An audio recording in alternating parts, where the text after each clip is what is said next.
इतिहास आपल्याला प्रेरणा देतो, इतिहास आपल्याला जगण्याची नवी उमेद देतो, इतिहास आपल्याला भविष्याचा मार्ग दाखवतो. पण काही वेळेला इतिहास हा वादात सापडला तर मात्र मोठे गहजब झालेले सुद्धा महाराष्ट्रानं पाहिलेले आहेत. आणि गेल्या काही काळामध्ये अशा पद्धतीचे गहजब वारंवार होताना दिसत आहेत. तुम्ही म्हणाल की हे नेमकं गौडबंगाल काय? तर हे गौडबंगाल आहे जैन मुनी आचार्य नयन पद्मसागर यांच्या वक्तव्यामुळे सुरू झालेल्या वादाचं. जैन मुनी आचार्य नयन पद्मसागर हे जैन समुदायाचे एक मानलेले मोठे गुरु आहेत, धर्मगुरू आहेत. आणि त्यांनी मुंबईतल्या एका कार्यक्रमामध्ये बोलताना छत्रपतींच्या इतिहासाबद्दल एक वक्तव्य केलं, ज्या वक्तव्यांमुळे एक मोठा वाद निर्माण झालेला आहे.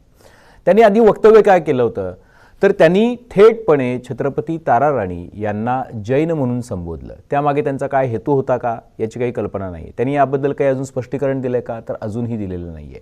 आणि त्यामुळं गेल्या 24 तासापासून महाराष्ट्राच्या राजकारणामध्ये सुद्धा अशा पद्धतीची वक्तव्य वारंवार चुकीच्या पद्धतीची इतिहासाच्या संदर्भानं केली जाणारी वक्तव्य हा नेमका कुठल्या कटाचा भाग आहेत का किंवा यामागे काही हेतू आहे का अशा पद्धतीची चर्चा सुरू झालेली आहे. आपण बघूयात की आधी आचार्य नयन पद्मसागर काय म्हणाले. ते म्हणाले की वो छत्रपती शिवाजी थे, उनका छात्र तेज था, भारत के प्रति उनकी अद्भुत निष्ठा थी और उनके सुपुत्र संभाजी आपको पता है जो जिले के नाम की मैं बात कर रहा था.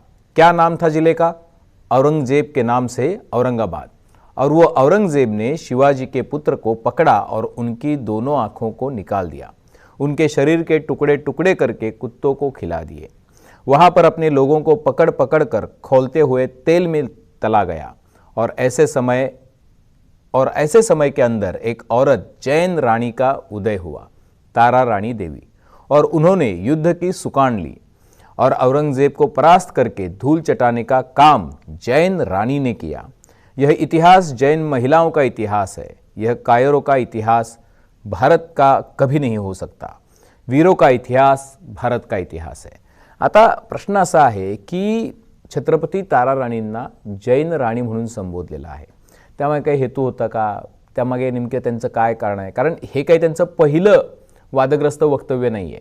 त्याचं कारण असं आहे की इतिहास पुन्हा नव्या पद्धतीनं लिहिण्याचा अशा पद्धतीचा एक मार्ग अनेकदा पत्करला गेलेला आहे. एक खडा टाकून बघितला जातो, नेमके काय तरंग उमटतात ते बघितलं जातं आणि मग त्यानंतर त्याची स्ट्रॅटेजी ठरवली जाते. आता मराठी भाषेबद्दल हेच नयन पद्मसागर म्हणतात. मराठी भाषेची रचना जैनांनी केली.